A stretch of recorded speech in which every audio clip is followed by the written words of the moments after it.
Au centre de Klingenthal, je suis la responsable pédagogique. Ça veut dire que je m'occupe de rédiger des projets artistiques audiovisuels pour les classes, de les organiser, de prévoir la progression et puis de les préparer avec les enseignants qui viennent en séjour. Très bien, donc d'après mon enquête, vous détenez beaucoup d'informations concernant ce site. Est-ce que vous pouvez nous présenter un petit résumé de ce qui vous tient vraiment à cœur sur ce site? Alors Klingenthal, c'est un site assez exceptionnel déjà parce que c'est très beau. C'est un site entre la montagne et la plaine, à proximité de la forêt, un ancien manoir de la fin du 19e siècle avec un parc d'1,5 hectare autour. Et c'est vraiment un endroit assez magique pour venir en classe, faire des activités très différentes de ce qu'on fait à l'école. On est vraiment dans un univers de création et on essaye vraiment d'entretenir ça. Et donc c'est ça qui me plaît ici. Très bien, et j'ai entendu dire qu'il y avait une petite légende concernant l'emblème du site qui est la chouette. Vous pouvez nous en dire plus, s'il vous Oui, plaît? alors c'est plus qu'une légende, puisque c'est quelqu'un, je dis quelqu'un, même si c'est un animal qui a vraiment existé, c'est une petite chouette chevêche qui s'appelle Henriette. C'est moi qui l'ai appelée comme ça. Henriette nichait sur le toit du centre dans une petite cheminée pointue pendant plus de 15 ans. Et c'était une présence permanente que les enfants adoraient. C'était une compagne pour nous qui travaillons ici. Et donc on a choisi d'en faire notre mascotte. Et depuis, le centre de Klingenthal a pour emblème une petite chouette.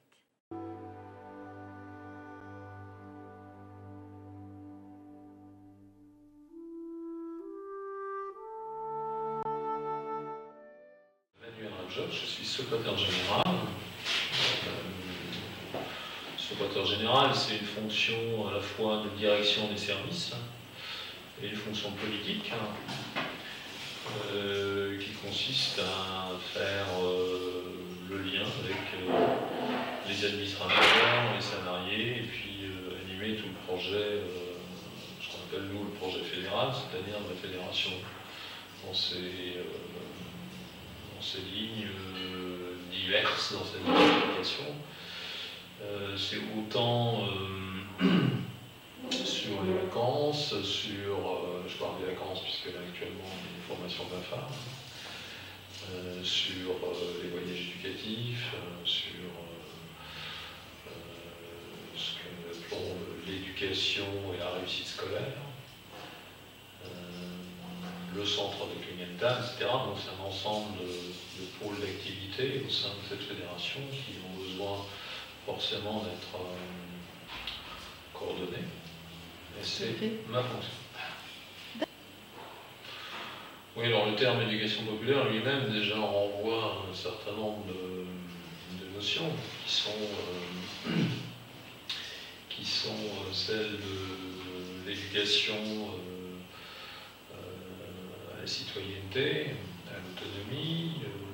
En général, c'est à la fois dans un cadre formel et informel. C'est-à-dire qu'on fait de l'éducation populaire aussi, je dirais à l'école, en tout cas de l'éducation informelle à l'école, on est pourtant dans un cadre très formel. Donc là, on est plutôt chez nous sur un grand projet qui est celui d'éduquer la citoyenneté, la démocratie.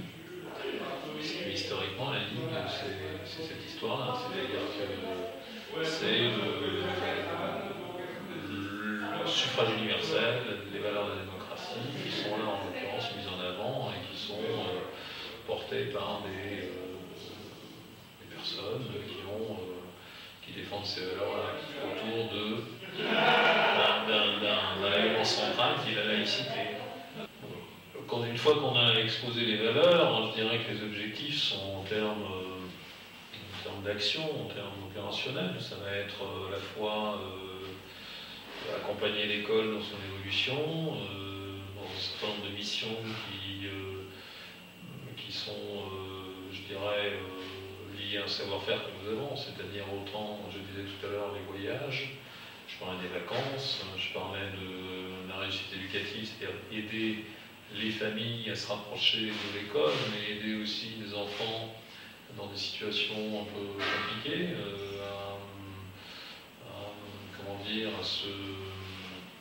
à travailler mieux, à travailler autrement, à travailler plus facilement. Donc c'est pas reprendre les schémas ni les méthodes de l'école, mais c'est avec d'autres biais, d'autres moyens. moyen, faire aussi et de l'éducation et des apprentissages et apprendre à la fois tout au long de la vie. C'est aussi ça.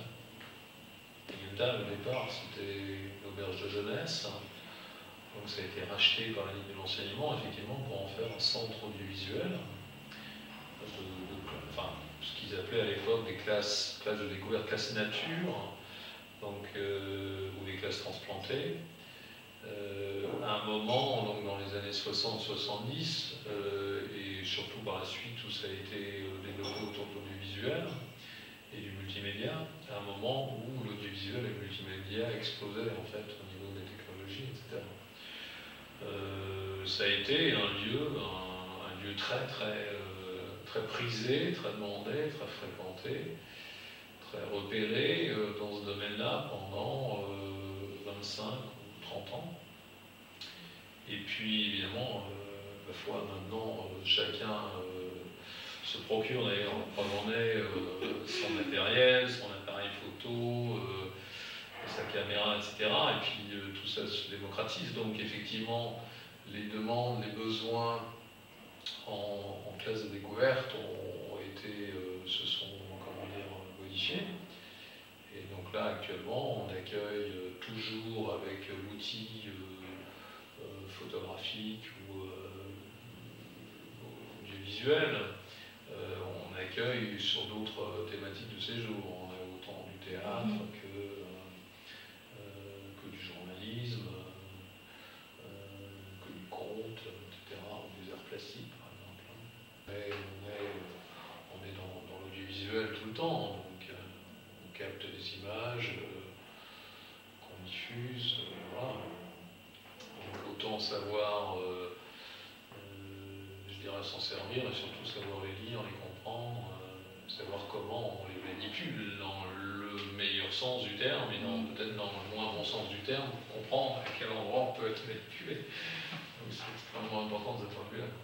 Effectivement, il y a une nécessité d'adapter l'outil de travail, le lieu, le site. C'est des sites qui ont besoin d'être renouvelés au niveau des conditions d'accueil, en confort, en matériel, en équipement divers, et donc forcément, actuellement, on a engagé voilà, une rénovation dans ce sens. Je pense que les difficultés de la Ligue sont celles de toute grande fédération, c'est-à-dire que le rapport au service public, à l'intérêt général, à un moment où ces notions-là doivent être, comment on dit, réinterrogées. Enfin, voilà, c'est un moment où l'État, les collectivités ne s'engagent plus de la même manière, cela étant les collectivités, les communes, le département, la région, il y a effectivement des engagements importants, mais bon, nous, notre fédération ne vit pas de subventions, elle vit de son activité concrète et matérielle, avec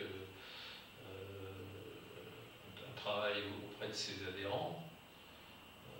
Donc voilà, on rencontre des difficultés qui sont celles, je dirais, inhérentes à une époque donnée, hein, mais bon, au-delà de ça, la Ligue a été fondée en 1866, donc c'est une vieille dame.